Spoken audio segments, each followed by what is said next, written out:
fantastic tonight, Bruno, and he put in a captain's performance. So credit to him. They needed a bounce from the players who were poor the other day, like Anthony, like Fernandes, like Weghorst, and they did. They got it.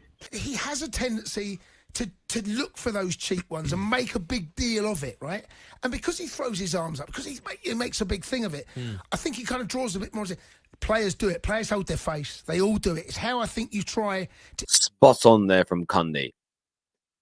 All players, well, not all players, that's a lie. Many players in most squads in the Premier League behave how Bruno Fernandes does.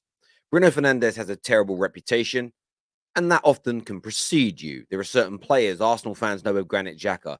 If he makes a bad tackle, he's more likely to receive a red card than a Jordan Henderson at Liverpool or a Rodri at Man City because of the reputation that precedes him. But it was a fantastic clapback last night from Bruno Fernandes. And how do we know this? By the sheer anger, by the sheer annoyance, by the sheer frustration from rival fans. Rival fans are always your barometer to how good or bad your team is. If they're laughing at you, it's a bad day in the office or you're in a terrible position. If they're angry with you, it's because you're moving in the right direction. Influence referees. Yeah. I think when you are skipper, I think there is a responsibility on you to know when it's the right time to do it. Know when you... Do you know what I mean? He's an experienced pro. Well, and it's also about respecting the laws of the game when you're the captain, isn't it? Respecting the referee. But no one... Yeah, but no one does that, as Jason Cundy says. And I think Bruno needs to learn. I think Cundy's got this spot on. It's knowing when to do it and when not to. When 4-5-6-0 down against Liverpool, keep it quiet, because even if you get one decision go your way, it isn't going to change the game. But what is going to change the game for you all today is following us on Spotify. Scan that QR code on the screen right now, or click on the link in our description below. The Top 6 show, exclusive on Spotify every single week, twice a week. Make sure you're ready for that to be downloaded. You can listen to it in cars, planes, trains, automobiles, and much, much more. But I want to ask you all a question about Manchester United after last night. Do you think the 4-1 win over Real Betis is enough for them to regain their confidence as they go into a game against Southampton this weekend, and of course the following weekend, with an opportunity of making it into the semi-finals of the FA Cup? Do you think Man United have done enough to get their confidence back, or is there still a big question mark hanging over them after the humbling to Liverpool? I want your thoughts and I want your feelings on that right now, people. Hit the like and share button, by the way. Up next is the Arsenal slander again on the edge of everybody's tongues. Let's take a little look. Who, by the way, I think have been very good this season. Ben White more so than Saliba. And listen, anyone who watches this channel knows that I rate Saliba highly. Here's going to come criticism. But since the turn of the year, he's been crap. Arsenal fans, do you agree with Lee Gunner? Since the turn of the year, do you believe that William Saliba has been crap? Do you believe that? I need your take on it, people. Do you believe that he has been crap? He's been absolutely woeful and shocking. And listen, he scored a goal tonight. Cool, fair play. But your job is ultimately to defend. So what Lee's obviously pulling on here is that Arsenal keep conceding goals. Is that a big problem? What did you make of it? Because we know they've conceded goals in a lot of games recently, but has that been down to William Saliba? Is that a case of teams have gone at Arsenal a little bit more? Has there been a bit of bad luck in that? There's also been a number of clean sheets in that time period as well. But I want to get your thoughts and I want to get your feelings. Rory Jenning just spoke about something similar here. Take a little listen. Keeper in today, Turner made one good save, but it resulted in a goal. But I generally thought he looked dodgy. But I think there is a problem for Arsenal. It's an increasing concern for Mikel Arteta that in recent weeks they constantly concede from set pieces. And look, are we seeing a chink in the armour? Is this an element of jeopardy, or will they sort this out? But look, so it's an interesting one. Rory Jenning just, video. Of course, he's asking questions. It's his job as a content creator to do. And obviously, the links to all these creators are in our description below. So go and check out their videos, go and support them, hit like and share buttons.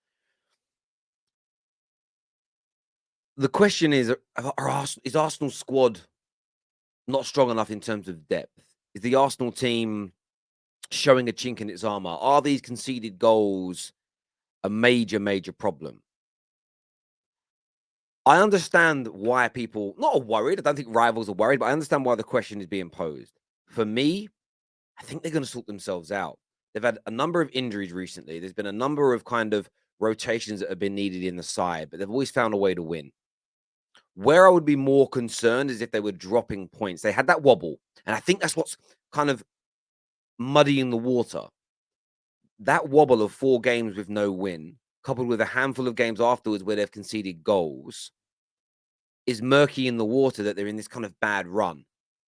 I really, really do. Last night, look, do they have strength in depth? They do have strength in depth, and I believe they can win a Premier League with the bench. Can they win 2 or 3 competitions in one season? They're not there yet. Arsenal are ahead of schedule. Arsenal, I think, are performing at a level nobody expected them to be. I still don't think this Arsenal team are the completed article, which is why I think I think there is an issue with conceding some goals. I think there is an issue with squad depth. But the fact they're top of the league by 5 points, in spite of those issues that still sit in the squad, is testament to the individual players, their unity as a team, and Mikel Arteta as their manager. I'm more fearful about how much better they're going to get with further investment, as opposed to worrying about it. They for me, were a team that were predicted to maybe make the top 4 this year and come title contenders next season or the year after. The fact they're ahead of schedule and there's still some areas to fix is more of a sobering fact to me. Now, Andy Goldstein and Darren Bent were speaking about something. And I spoke 2 days ago about the Arteta agenda starting in terms of disabling Arsenal, talking about links to other clubs. But take a listen to this. Take a little listen to this. I want to get your views on it. Yeah. This season? Yes, you can. Can he win the league next season? That's a big ask, by the way, for any manager to do 2 on the bounce. Do you know what? I think he could, certainly this season. When you look at next season, I just feel like next season is going to be so tough not to call, because you expect Manchester City to be up there, Arsenal will be there, but you boys will get better. Chelsea have to get better. Liverpool will be better. Spurs, we don't know what they're going to do. Newcastle, we expect to be better. Listen, I understand that logic. And I don't actually think Darren Bent himself, let me be very clear here, Darren Bent is speaking sense. Who's going to improve next year and who's going to be worse next year? Listen, we're all going to make predictions on that. We're all going to do it. But we'll all be wrong to a certain degree. Nobody predicted Liverpool and Chelsea to be this bad this year. Nobody predicted Arsenal to be this good. Nobody predicted Man United to be this good. We always get things wrong. If you predict what the top 6 will do, you'll probably get 50% of it right and 50% of it wrong. So I wouldn't even worry about that per se. But what I also see starting to be created now is this kind of notion of, yeah, Arteta's great and he's winning you a league this year, but can he win you 2 on the bounce?